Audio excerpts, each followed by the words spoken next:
اعوذ باللہ من الشیطان اللعین الرجیم بسم اللہ الرحمن الرحیم۔ ناظرین کرام سلام علیکم۔ یہ 4 مصرے آپ کے پیش خدمت کہ آنکھیں بھری بھری سی ہے دل اشک بار ہے، آنکھیں بھری بھری سی ہے دل اشک بار ہے، صدیوں سے مولا ہم کو تیرا انتظار ہے۔ تو پردے سے جلد آئیے اے فاطمہ کے لال،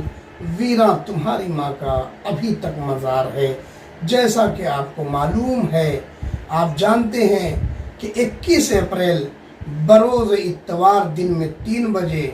احتجاجی جلوس برآمد ہوگا، جس کی قیادت حجت الاسلام والمسلمین علی جناب مولانا سید محمد اسلم رضوی صاحب کریں گے، اور زیر نگران علی جناب مولانا علی عباس وفا صاحب ہوں گے۔ اور یہ جلوس جو ہے سہانا کمپاؤنڈ مومرا سے بہشت حسنین قبرستان میں متل گراؤنڈ میں جائے گا، اور مومنین سے گزارش ہے، مؤدبانہ گزارش ہے کہ بقیہ نو کے لیے، نو بقی کے لیے اپنی آواز کو بلند کریں اور دنیا والوں کو یہ پیغام دیں کہ یاد رکھیے کہ تم نے جو مزارات کو ڈھایا ہے یہ کتنے معتبر ہیں۔ یہ جو جنت البقیع کو ڈھایا گیا ہے یہ ملعون عبدالعزیز ابن سعود کے حکم سے ڈھایا گیا۔ آج سے 101 سال پہلے اس تمام مزارات کو منہدم کیا گیا۔ جنت البقیع پرانا قبرستان تھا، قدیمی قبرستان ہے، جس میں 1000 سے زیادہ 10,000 سے زیادہ صحابہ کرام اور پھر امہات المومنین اور اس کے ساتھ ساتھ ائمہ معصومین علیہ السلام کے مزارات ہیں، جس میں خصوصی امام حسن مجتبیٰ علیہ السلام اور امام زین العابدین علیہ السلام، امام محمد باقر علیہ السلام اور امام جعفر صادق علیہ السلام، اور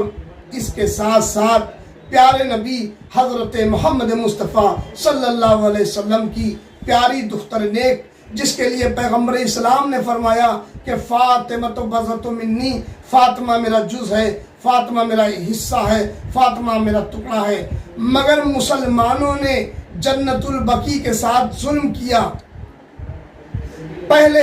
جب شہزادی دنیا میں تھی تو شہزادی کی پسلیاں توڑ دی، شہزادی پر ظلم کیا، شہزادی کا دروازہ جلایا، اور آج جب شہزادی نہیں ہے تو اتنی دشمنی ان لوگوں کے دلوں میں، ان ملعونوں کے وہابی نجدیوں کے دلوں میں، کہ آج دشمنان اسلام نے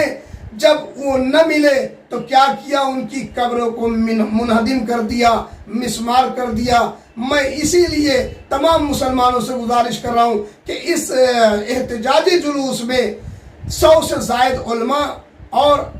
1000 سے زیادہ مومنین و مومنات کی شرکت ہے۔ میں اور بھی مومنین سے مؤدبانہ گزارش کروں گا کہ شریک ہو کر جلوس کے لیے آپ مومنین کو اور پوری کائنات کو یہ پیغام دیں، اور نو جنت البقیع کی تعمیر کے لیے احتجاج کریں، اور دشمن کو یہ اعلان کر کے بتا دیں کہ یاد رکھیے ہم کبھی بھی ظالم کے ساتھ نہیں ہیں، ہم ہر دور میں مظلوم کے ساتھ تھے اور ہیں اور رہیں گے۔ وآخر الدعوانا الحمد